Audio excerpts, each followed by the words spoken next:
यह हालिया पश्चिम एशिया संकट ईरान इजराइल अमेरिका तनाव से जुड़ी है, जिसमें ईरान ने स्ट्रेट ऑफ होर्मुज जलमरूमध्य को प्रभावित किया है। भारत की लगभग 50% तेल और 55% गैस आपूर्ति इसी रूट से होती है, इसलिए तेल गैस संकट का खतरा बढ़ गया। भारत सरकार ने तुरंत तैयारी शुरू कर दी। नीचे पूरी डिटेल्स दी जा रही है। मार्च से अप्रैल 2026 की खबरों पर आधारित एक पीएम मोदी की सीसीएस बैठक और ऊर्जा सुरक्षा समीक्षा।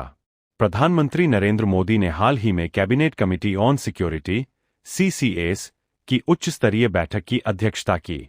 इसमें अमित शाह, राजनाथ सिंह, एस जयशंकर, निर्मला सीतारमन और अन्य मंत्रियों ने हिस्सा लिया। बैठक में पश्चिम एशिया युद्ध के भारत पर संभावित प्रभावों, ऊर्जा, खाद्य सुरक्षा, सप्लाई चेन, उर्वरक, एमएसएमई आदि की विस्तृत समीक्षा की गई। पीएम मोदी ने टीम इंडिया अप्रोच अपील की और निर्देश दिए कि हर सेक्टर पर तत्काल कदम उठाए जाएं। उन्होंने लोकसभा राज्यसभा में भी इस पर चर्चा की और कहा कि पिछले 11 साल में भारत ने तेल आयात को 27 देशों से बढ़ाकर 41 देशों तक विविधता दी है। भारत ने 7 बड़े कदम उठाए। 7 एम्पावर्ड ग्रुप्स। तेल आपूर्ति प्रभावित होने के खतरे को देखते हुए सरकार ने 7 सशक्त समूह 7 एम्पावर्ड ग्रुप्स गठित किए। ये ग्रुप सेक्रेटरी लेवल अधिकारियों के नेतृत्व में है और कोविड काल जैसे मॉडल पर काम करेंगे। इनका काम है जोखिम का आकलन करना, short, medium, long term strategy बनाना और प्रभाव को कम करना। ये 7 ग्रुप मुख्य रूप से इन क्षेत्रों पर फोकस करेंगे: ईंधन, फ्यूल, पेट्रोल, डीजल, कच्चा तेल, एलपीजी एलएनजी की उपलब्धता और सुरक्षा, उर्वरक और कृषि इनपुट्स, फर्टिलाइजर्स, खाद की सप्लाई और कीमतें, प्राकृतिक गैस और ऊर्जा, gas energy, gas, LPG, LNG की मॉनिटरिंग, सप्लाई चेन और logistics, supply chains, transport, shipping, rail, aviation, महंगाई और जरूरी वस्तुएं, इन्फ्लेशन एसेंशियल्स, कीमतें और उपलब्धता, ऊर्जा सुरक्षा और reserve, energy security, strategic petroleum reserve, 65 lakh metric ton लक्ष्य, जनसंचार और पब्लिक एंगेजमेंट, कम्युनिकेशन, नागरिकों को जानकारी और राहत। ये कदम तेल संकट को लंबे समय तक मैनेज करने के लिए है।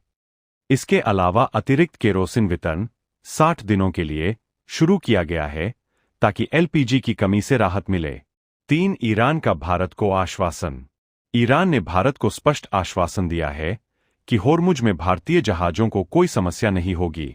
ईरान के भारत स्थित दूतावास ने एक्स ट्विटर पर पोस्ट किया, हमारे भारतीय दोस्त सुरक्षित हाथों में है, चिंता की कोई बात नहीं।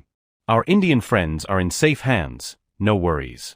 ईरान ने भारत को मित्र देश बताया और कहा कि भारतीय ध्वज वाले जहाज और नाविक सुरक्षित है। वे होर्मुज से गुजरने वाले भारतीय जहाजों को सुरक्षित रास्ता देंगे। कुछ रिपोर्ट्स में कहा गया कि ईरान ने भारत, चीन, रूस जैसे दोस्त देशों के जहाजों को प्राथमिकता दी है। इससे भारत को एलपीजी और तेल की खेपें समय पर पहुंच रही है। कई भारतीय टैंकर पहले ही सुरक्षित आ चुके हैं। 4 राजनाथ सिंह का बयान, नौसेना द्वारा एस्कॉर्ट।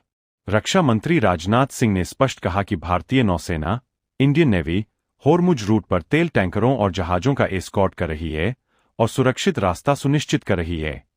उन्होंने कहा, कोई ईंधन या गैस की कमी नहीं है। नौसेना टैंकरों की सुरक्षा कर रही है। यह ऑपरेशन संकल्प जैसी पुरानी नेवल डिप्लॉयमेंट को मजबूत करने का हिस्सा है। वर्तमान स्थिति अपडेट। भारत में अभी कोई तेल, गैस, पेट्रोल की कमी नहीं है। कई एलपीजी टैंकर ईरान और अन्य स्रोतों से सुरक्षित पहुंच चुके हैं। सरकार ने भारतीय नागरिकों की सुरक्षा, गल्फ में 1 करोड़ भारतीय को भी प्राथमिकता दी। 3.75 लाख प्लस भारतीय पहले ही सुरक्षित लौट चुके हैं। पीएम मोदी ने अमेरिका के राष्ट्रपति डोनाल्ड ट्रंप से फोन पर बात की और होर्मुज को ओपन, सिक्योर और एक्सेसिबल रखने पर जोर दिया। निष्कर्ष, भारत ने प्रोएक्टिव तरीके से तैयारी की है। डिप्लोमेसी, ईरान के साथ, नेवल एस्कॉर्ट, 7 ग्रुप्स और रिजर्व बिल्डअप के जरिए।